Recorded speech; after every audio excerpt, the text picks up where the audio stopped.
Pois é, pessoal, tá começando mais um episódio do Aula na TV e hoje a gente separou melhores aulas, as melhores dicas, você não pode perder. Então fica ligado com a gente, porque tá no ar o Aula na TV. E como você já sabe, o nosso programa é cheio de quadros e dentre os quadros a gente também reserva um espacinho para cuidar da saúde. Se liga aí, porque tá na hora do Minuto Covid.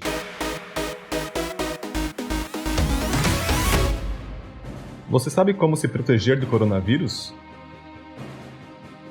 Lave as mãos.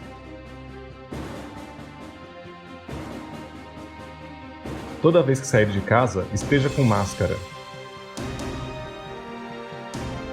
Mantenha o distanciamento físico de 2 metros. Limpe os objetos que são tocados com frequência. Não toque seu nariz, boca e olhos. Evite aglomerações. Fique em casa. Cubra sua tosse e espirros. Agora você já sabe como se proteger. Proteja-se contra o coronavírus. Cuide de você e de quem você ama. Ajude a salvar vidas.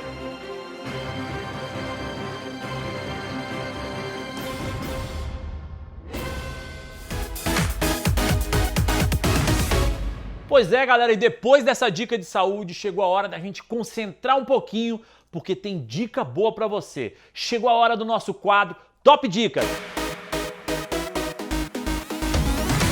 Realmente, Rafa, tivemos aí um ciclone extratropical, também chamado de ciclone bomba. E você tem que entender realmente, já peço para você vir aqui no QR Code, baixar o material para ter acesso e acompanhar essa aula aqui irada para você, onde nós vamos desvendar a diferença do ciclone extratropical, esse que aconteceu, né, aqui no sul do Brasil, e também comparando ele com um furacão, com um ciclone tropical e com um tufão. Vem comigo, presta atenção primeiro. O que aconteceu? Nós tivemos aqui essa grande tempestade, lembrando que é uma grande tempestade, que vai acontecer na porção aqui sul do Brasil, né? Então nós temos a entrada de toda essa tempestade que causou muita destruição, com ventos aí que chegaram próximo a 100 km por hora. Para poder entender isso aqui, nós vamos ter que recorrer a um assunto básico da geografia, que é a questão da temperatura, da pressão, do vento, para você entender como que isso vai se deslocar pela atmosfera. Primeiramente, entender que quando um local está frio, né, lembrar que o ar frio ele desce, né? Ele é denso, ele é pesado. Então, quando o local está frio, nós vamos ter uma área de alta pressão, porque o ar frio ele desce e a pressão é na superfície. Locais quentes, o ar quente ele é mais leve, o ar quente ele vai subir, o ar quente vai subindo, então não vai exercer pressão. Esse local é um local de baixa pressão. Por que eu estou te explicando isso? Para você entender como se forma primeiro o vento. O vento é o ar em movimento e ele vai ser gerado pela diferença de temperatura que vai gerar a diferença de pressão. Então, se esse local aqui, por exemplo, na minha mãozinha aqui, é um local quente e esse local aqui é um local frio, aqui alta pressão, aqui baixa pressão, aqui subiu, aqui desceu, o vento vem nessa direção. Então, a direção do vento está associada diretamente à temperatura, que está associada diretamente à pressão. Nesse choque de pressão, e quando envolve isso massas de ar, o que seria uma massa de ar? Uma porção da atmosfera com a mesma temperatura, umidade e pressão. E essas massas de ar vão se deslocarem sempre de uma área de alta pressão para uma área de baixa pressão. Então, isso que aconteceu. Nós tivemos aqui nessa porção aqui, né, sul do Brasil, a formação primeiro de uma grande tempestade, gerada pelo choque de uma massa de ar quente com uma massa de ar fria. Isso gera o que a gente chama na geografia de chuva frontal. Então, nós temos aqui uma estava de baixa pressão, né? Estava mais quente aqui, e aí veio essa frente fria. Essa massa de ar fria veio para a nossa região, se chocou e formou essa grande tempestade com esses ventos aí que acabaram, né, gerando grande prejuízo. Então, quando falar para você de ciclone extratropical ou ciclone bomba, tu vai lembrar que é uma grande tempestade que ela é gerada pelo choque das massas de ar, que a gente chama isso de frente, que é diferente de furacão, de ciclone tropical e de tufão. Totalmente diferente. Por que, Marcelo, que é diferente? Também não são grandes tempestades? Sim, mas como elas são geradas? Essa eu falei que era pela massa de ar e essas aqui, esses fenômenos são gerados pelo aquecimento dos oceanos. Sim, como é que acontece? Quando a água dos oceanos ela atinge uma temperatura superior a 27 graus, isso vai gerar muita evaporação e vai formar essa grande nuvem e essa grande tempestade. E essas tempestades vão entrar dentro do continente, sempre deslocando para áreas de baixa pressão, muito bem, e gerando assim grande destruição. Você já ouviu falar que nos Estados Unidos nós temos ali um corredor, que é funcionado no corredor dos furacões? E por que isso acontece? Olha como acontece. Aqui na linha do Equador é mais quente, né? O sol bate com mais intensidade, então quanto mais próximo do Equador, mais quente. Esse calor vai ajudar a aquecer as águas oceânicas e assim vai ter a condição da formação dessa grande tempestade que vai deslocar aqui rumo à região do Caribe e dos Estados Unidos, causando grande destruição. E aqui o nome é chamado de furacão. Tranquilo? Marcelo, esse fenômeno acontece em outras regiões? Sim, acontece aqui entre a porção, né, da África, da costa leste e o sul da Ásia. E ele é chamado de ciclone tropical. É a mesma coisa do que um furacão. Só que lá eles chamam de ciclone tropical. Aqueceu a água e também vai gerando destruição. A mesma coisa quando acontece lá no Extremo Oriente. Só que lá eles chamam de tufão. Né? Então, quando aqueceu a água, entrou, gerou destruição, essa grande tempestade, ela é chamada assim de tufão. Então, resumindo, tufão, ciclone tropical e furacão é o mesmo fenômeno. A nomenclatura está associada à região que ele vai, né, acabar atingindo. Esse extratropical que eu expliquei para você, ele causou destruição. E olha a consequência. Nós tivemos 9 mortes aí, né, nesse que aconteceu agora aqui no começo de julho. Nós tivemos um prejuízo que chegou quase a 300 milhões de reais. E também tivemos aí mais de 1,5 milhões de unidades consumidoras sem energia. Eu espero aí que você tenha entendido, Rafa. Vai contigo agora aí. Pois é, pessoal, vamos dar sequência ao nosso programa. Aliás, você que está assistindo aí, o teu professor é gente boa? Tu acha que teu professor pode vir aqui e dar uma aula pra gente? Manda ele escrever pra gente, ou então indica seu professor, a gente entra em contato com ele. Quem sabe ele pode estar aqui, porque a gente convida gente de fora da UFSC para dar a sua contribuição, para gravar a sua aula e dar o recado aí para os seus alunos. Pô, chegou a hora do Aula na TV Convida. Vamos lá! Fala aí, Rafa, estamos aqui novamente. E para você que está em casa, hoje nós vamos falar da ferramenta que a física utiliza para representar uma grandeza vetorial. Se você está querendo acompanhar, aqui embaixo temos um QR Code que tem um material especial para você. Vai lá! Muito bem, essa ferramenta vem lá da matemática. Ela se chama vetor. E por que ela é tão importante? Porque ela apresenta um módulo, uma direção e um sentido. 3 características importantes de uma grandeza vetorial. Mas como isso vai se dar na prática? Vamos lá. Como nós representamos uma grandeza vetorial por meio de um vetor? Perceba, o vetor ele tem várias representações. Eu vou falar de 2 delas aqui. Primeira, uma geométrica. Quando você fala de um vetor nada mais é do que um segmento de reta orientado. Observe aqui que nós temos uma reta em azul. E nós temos um segmento de reta e colocamos uma orientação, uma setinha. Isto é a representação de um vetor. É um segmento orientado, perceberam? Uma outra forma de você representar é a forma algébrica. Como é que nós vamos dar um nome para esse cara? Nós vamos pegar uma letra, que poderia ser de uma certa grandeza vetorial, e sobre ela colocamos um vetorzinho, para indicar que ela é um vetor. E as características, como nós vamos ver? É assim, ó.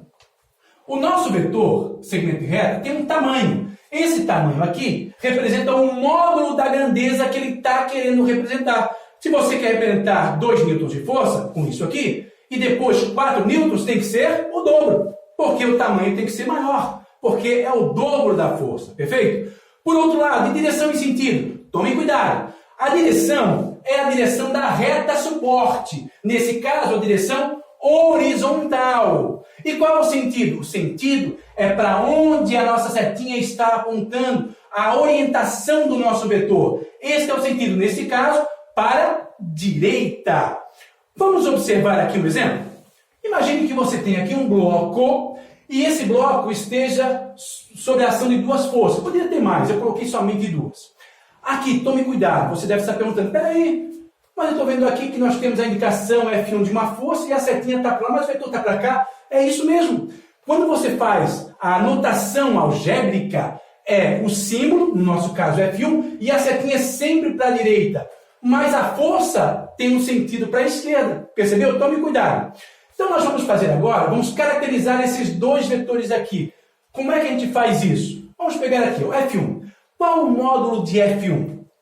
Para você representar o módulo, você vai fazer lá como a matemática te ensinou. Ou seja, você vai colocar entre 2 barras F1. Isto aqui significa o módulo de F1. Percebeu? A matemática já te mostra isso, né? Mas também, você também pode fazer apenas F1. Quando você faz apenas a simbologia F1, sem a setinha em cima, você também quer indicar módulo. Então, o módulo desse vetor F1, veja, 1, 2, 3. Ele é igual a 3 unidades. Pronto, o módulo já está perfeito. Agora, qual é a direção? Lembra da direção? A direção é a direção da reta suporte. Olha a reta suporte aqui, ó. É uma reta horizontal. Então, a direção do nosso vetor é horizontal. Pronto. Esta é a direção do vetor F1. E qual é o sentido? Olha a setinha. Para onde? Para a esquerda. Opa, o sentido é para esquerda. Pronto. Fechou. Este é o F1. Agora vamos para o F2. O F2 é um pouquinho mais complicado, parece, né? Porque a direção não é horizontal nem vertical, mas nós vamos dar um jeito nisso já. Vamos lá. Qual é o módulo dele? O módulo se equipara ao módulo de F1, ou seja, a maneira como você representa. Então, entre 2 barras, você vai lá e coloca F2, o vetorzinho, indicou o módulo. Ou então, apenas F2. Vamos ver quanto é que ele vale? 1, 2, 3, 4 unidades. Então, aqui nós teremos 4 unidades. E qual é a direção agora? A direção é esta aqui, esta reta suporte aqui, gente, ó. É uma reta com uma certa inclinação. Então, nós vamos colocar que a direção é uma reta inclinada. Inclinada. Mas essa reta inclinada, ela tem uma certa inclinação, um certo ângulo de inclinação. E isso é necessário que você coloque. Então, inclinada com um ângulo θ em relação ao eixo X. Pronto, já definimos qual é a direção. E qual é o sentido? Olha só, o sentido. Ele é esse sentido aqui, ó. Então, é como se fosse para a direita e depois para cima. Então, é isso que nós vamos colocar aqui, ó. Para direita e para cima. Pronto, isso já dá conta do nosso sentido. E é dessa maneira, então, uma das formas que a gente tem para representar uma grandeza vetorial. Espero que você tenha gostado e até a próxima! Pessoal, vamos dar sequência ao nosso programa e esse recadinho especial é para você que não consegue se organizar no seu estudo. Parece que não está rendendo, parece que o estudo não está indo para frente, Rafa. O que eu faço? Separamos aí algumas dicas especiais para você. Chegou a hora do Organize o Seu Estudo. E aí, Rafa? Hoje, como prometido, estou aqui para falar sobre sono. Pode parecer apenas um detalhe, mas noites mal dormidas diminuem a nossa disposição, a nossa atenção, provocam alterações de humor, aumentam o nosso nível de estresse e pioram o desempenho em atividades do dia a dia. como as atividades de estudo. É comum que em períodos atípicos ou de maior angústia como o que estamos passando, o sono seja realmente afetado. Mas existem alguns hábitos que facilitam o ciclo do sono e permitem que esse processo ocorra de uma forma mais tranquila. Para regular o nosso sono, é importante ter um horário para ir se deitar e um horário para levantar, como já conversamos em outro momento. Inicialmente, isso pode mesmo ser difícil, mas se preparar para dormir ajuda. Evite atividades que te deixem muito agitado antes de dormir. Parar o que está fazendo e estabelecer uma sequência de atividades como escovar os dentes, trocar de roupa, organizar a cama, sinalizam para o nosso cérebro que está na hora de relaxar e pode ficar mais fácil pegar no sono em seguida. É recomendável também evitar o uso de telas 1 hora antes de dormir. Além de muitas dessas atividades que realizamos nas telas nos deixarem mais ativo, como é o caso de séries em que a gente quer muito saber o que acontece no final ou no próximo episódio, a luz que é emitida pela tela, ela influencia na produção de melatonina, que é um dos hormônios que regulam o nosso sono. E falando em telas, manter o celular distante pode ser uma boa, por 2 motivos. Além de evitar interrupções durante o sono pela chegada de notificações, essa medida pode te ajudar para acordar. E isso se você usa o despertador no celular, porque você vai precisar levantar da cama para desligá-lo. Se você tem compromisso nesse horário, só não vale desligar o alarme e voltar para a cama. Ao levantar, troque de roupa. Por mais que seja tentador nesse período permanecer de pijama porque você vai ficar em casa, tão importante quanto dormir bem é indicar para o seu corpo os momentos em que ele deve estar desperto, durante o dia. E durante a noite, se você não conseguir pegar no sono, levante, faça algo que te ajude a relaxar e depois volte para a cama. Não adianta ficar rolando, porque isso pode te deixar ainda mais nervoso. Vale lembrar ainda que uma alimentação saudável e a prática de exercícios físicos também auxiliam numa melhor qualidade do nosso sono. Então, tem alguma dessas dicas que você pode adotar na sua rotina para melhorar o seu sono? Até a próxima, Rafa! Olha aí, dando sequência à nossa programação, o que vem agora? Chegou a hora de mais uma aula especial, montada especialmente para você. Pega o celular, fica com o celular na mão porque tem QR Code, tem material que você pode baixar ali na nossa página, junto no nosso Instagram. E agora que você está preparado, a produção vai mostrar para você. Vamos para a nossa próxima aula.